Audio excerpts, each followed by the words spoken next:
Ngayong araw nga pala mga kaprobinsyano, maaga tayong pupunta sa aking kaibigan. Inimbitahan niya kasi tayo sa kanyang bahay. Kahapon daw kasi nung dumaan yung bagyo, meron siyang nakita sa kanyang mga alaga na giniginaw. Kaya agad-agad niya na nga akong pinapunta sa kanyang bahay para masintensyahan na raw namin. At dahil kapipitas lang din natin ng mustasa, pinagdala na natin at bunga ng sampalok. Bali dito nga lang yun sa amin, sa kabilang puro. Pagdating ko nga dito sa kanila, agad niya na akong sinalubong. Ipapakilala ko nga sa inyo itong kaibigan kong si Vincent. Kung maaalala nyo nga, dito tayo nagpasalang ng itlog sa kanyang incubator. Medyo malapit-lapit na nga rin mapisa itong ating pinasala. At tulad nga natin, mahilig nga rin pala siyang mag-alaga ng mga hayop. Bukod nga sa mga manok, marami din siyang alagang Peking duck. Maya-maya nga lang, ito't dumating naman yung mga magbobomba ng pamatay lamok. Dito na pala sila nakaruta ngayon. Shoutout po sa aming masipag na kapitan. At pagkaalis nga nila mga kaprobinsyano, ito at pumunta na nga kami sa kubo nitong aking kaibigan. Bago nga kami magsimula, ito't nagkape muna kami. Pare-pares pa nga pala kaming hindi pa nag-aalmusal mga kaprobinsyano. Kasama nga rin namin dito itong alaga ni Bro Vincent na kung saan nga maaasahan din. Siya na nga raw ang magpaparingas nitong kalan para daw makapagpakulo na kami ng tubig. Kung mapapansin nyo nga mga kaprobinsyano, malalaki yung kalan nila dito. Dito kasi nagluluto ng binatog o kinulte yung binan ni Bro Vincent. Yun din kasi ang isa sa business nila mga kaprobinsyano. At habang nagpapainit nga tayo ng tubig, ito't igagayak na muna natin yung ating mga gagamiting rekado. Siyempre, baon natin itong ating pangmalakasang kutsilyo na kung saan nga madadala mo kahit saan. Talaga namang napaka-komportabling gamitin. Mapagayat nga ng mga sangka o mapachap-chap na mga karne, talaga namang hindi ka nito bibiguin. Andyan nga lang yung link nito sa comment section mga kaprobinsyano. Kung gusto nyo pong mag-avail ng ganitong klaseng kutsilyo. Pagkatapos nga naming bagayak ng mga rekados, pinuntahan na namin yung mga gininaw niyang alaga. Karami nga niyang manok dito mga kaprobinsyano at iba-ibang lahi. Mayroong Kaber, Brahma, Rhode Island Red at iba pa. Bali ito nga palang sisintensyahan namin mga crossbreed na ng Rhode Island Red na kung saan nga masarap din ang karne nito na hindi naman nahuli sa mga alaga nating native na manok. Ang ginilaw ng manok!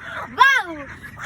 Abay ganado nga itong bataan ni Bro Vincent at matitikman na raw niya yung ating luto. Bali dalawang putahe nga sana yung gagawin natin dito mga kaprobinsyano. Isang may sabaw at isang medyo masarsa. Kaya nga lang iba na yung payat nitong isang manok mga kaprobinsyano. Kaya napagpasyahan namin na gawin na lang itong isang luto. At dahil mahilig sa ulam na may gata itong aking kaibigan, ang gawing luto na lang daw namin dito adobo sa gata na maanghang. Ito raw kasi yung gusto niyang matikman sa ating mga niluluto. Sabi ko naman sa kanya walang problema at dadalihin ka ako natin. At habang ginagayak pa nga natin itong ating lulutuin, magsingit muna tayong mag-shoutout ng ilan sa ating mga solid na supporters. Unang-una na dyan, si Sir Jeff De La Cruz, Romnick Abahado, Jerry Bauforquerino, Paul Christian Gamboa, kay Sir Rudy Ocampo. I-shoutout na rin po natin ang Benedicto family ng Malolos, Bulacan, kay Ralph Rosales, Gilbert La Morena, Miko Atamia, at kay Sir Ron Mark Torres. At ang panghuli nga po muna sa video na ito, shoutout po kay Sir Ronaldo Esparagosa ng Saudi Arabia, kay Jimbo Echebarri, Dong Estabilio, at kay Ma'am Miles Caballero. At syempre, shoutout na rin po sa ating mga OFW na followers. Maraming salamat po sa inyong panonood sa ating mga munting video. Ito at mabalik na nga tayo sa ating iniluluto. Bali na rekaduhan na natin ito ng mga sangkap pang adobo. At dahil mga bata-bata lang din naman yung mga manok, palalambutan lang natin ito ng mga 40 to 50 minutes. At habang nakasalang pa nga itong ating niluluto, maglalambing nga lang ako sa inyo mga kaprobinsyano. Sana'y suportahan nyo rin po itong aking kaibigan dahil siya po nag-uumpisa ng gumawa ng mga content na kung saan makaka-relate din po kayo sa kanyang mga video. Ito nga po pala yung kanyang page.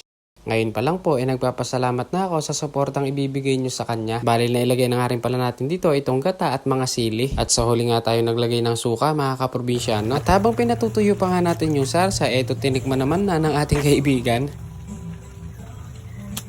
Sarap. Sabaw pa lang ulam na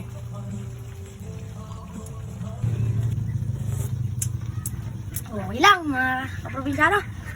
At kapag ganyan na nga yung datingan ng ating adobo sa gata mga kaprobinsyano, yan na ang sinyales para hanguin na at kumuha na ng maraming kanin. Sa mga oras nga na ito mga kaprobinsyano alauna na ng tanghali. Kaya talagang mapapalaban tayo nito sa kainan. Diretso ko na nga sinandok at tomdoms na talaga itong aking mga kasama. Ayun no, pinlating pa nga ng bahagya ang gininaw na manok na inadobo sa gata. Sa amoy pa nga lang daw nitong aming ulam mukhang gaganahan na itong aking kaibigan. Sabi nga nitong aming bataan ubusin daw namin itong isang kalderong kanin. Abay ano pa hinihintay, tara po't samahan nyo na po kaming mananghalian mga kaprobinsyano.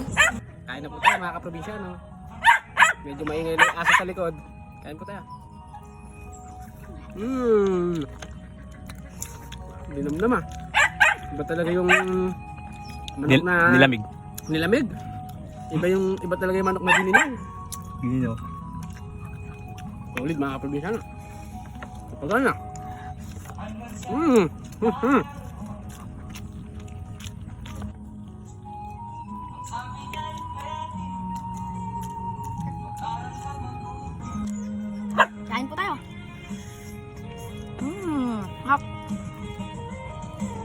Solid po talaga, napakalambot. Lalo na manok na lilamig. Ay, sarap. Abe, ganado nga itong aking mga kasama mga kaprobinsyano. Lalo na nga itong alaga ni Bro Vincent na matagal na raw gustong matikman itong ating mga luto. Pagka ganito nga ang mga kasabay mong kumain mga kaprobinsyano, paniguradong malalakas ka rin eh. Pag yung plato, mga kanok-nok oh. Sarap. Iba talaga magluto ang isang kaprobinsyano.